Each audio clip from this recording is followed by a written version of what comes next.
Alors, pour répondre à ta question, tu fais remarquer qu'il y a du grain. En réalité, c'est pas vraiment des pixels, c'est pas le problème qu'il n'y a pas assez de pixels dans cette image. Bien qu'on pourrait multiplier les pixels et on aurait plus de lissage sur les courbes. Mais en fait, c'est du grain. C'est le grain de la photo d'origine qu'on retrouve un peu partout. Et c'est le grain argentique et ça peut apporter vraiment un côté intéressant à la photo. Maintenant, il est possible de lisser les choses. Vous avez filtre, flou, et vous avez le flou de surface. Vous pouvez y aller si vous voulez. Filtre, flou, flou de surface. Lui, il a pour but d'enlever les détails dans les surfaces.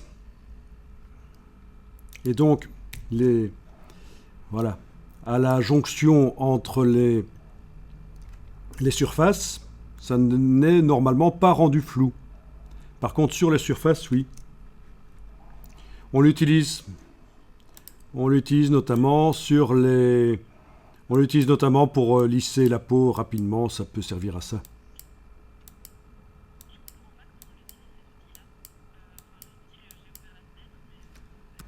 En effet, on a une prévisualisation ici qu'on peut utiliser, mais si l'ordinateur est assez puissant pour le faire, on peut regarder dans l'image directement parce que la case aperçue est cochée.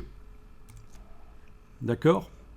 Donc la petite prévisualisation ici, elle est surtout là pour le cas où l'ordinateur ne peut pas appliquer sur toute image derrière.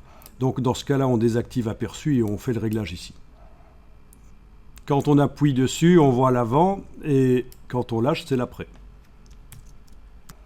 Donc chaque image étant particulière, je vous conseille de jouer avec les deux curseurs. Il n'y en a que deux, donc là c'est facile, de manière à obtenir le bon résultat. En fonction du nombre de pixels de l'image, de la taille du grain photo qui a été capturé, vous allez pouvoir lisser plus ou moins.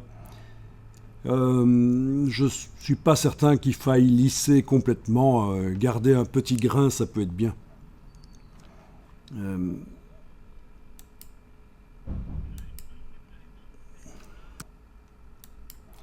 Voilà. Bon, c'est pas si mal que ça. Ça dépend ce qu'on veut. C'est vraiment une image complètement différente en fait. Avec le grain ou sans le grain, c'est pas la même chose. Ok, bon, bah ici je vais cliquer sur annuler en fait. Ou je peux cliquer sur OK et puis je fais édition annuler. Je récupère l'image avec du grain. Je vais vous montrer autre chose qui a été utilisé avant, assez souvent. Parce que le flou de surface, c'est assez récent. Filtre, bruit, médiane.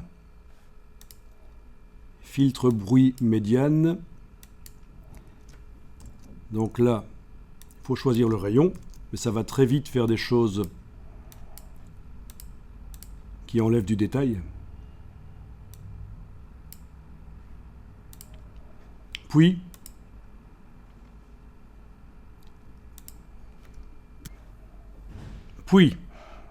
dans le menu édition, vous avez une fonction atténuée qui permet de remélanger la version filtrée avec la version non filtrée.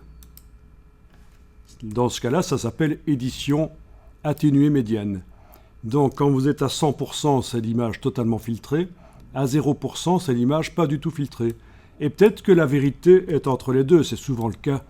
Le bon réglage est entre celui que vous avez appliqué et aucun réglage.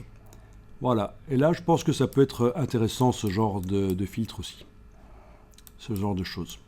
Et on aurait pu le faire aussi quand on a appliqué le flou de surface. On aurait pu atténuer le flou de surface après.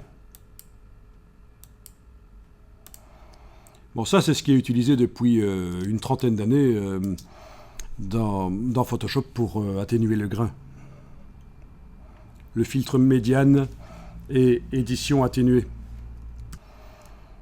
Voilà. Je vais enregistrer le fichier au format Photoshop.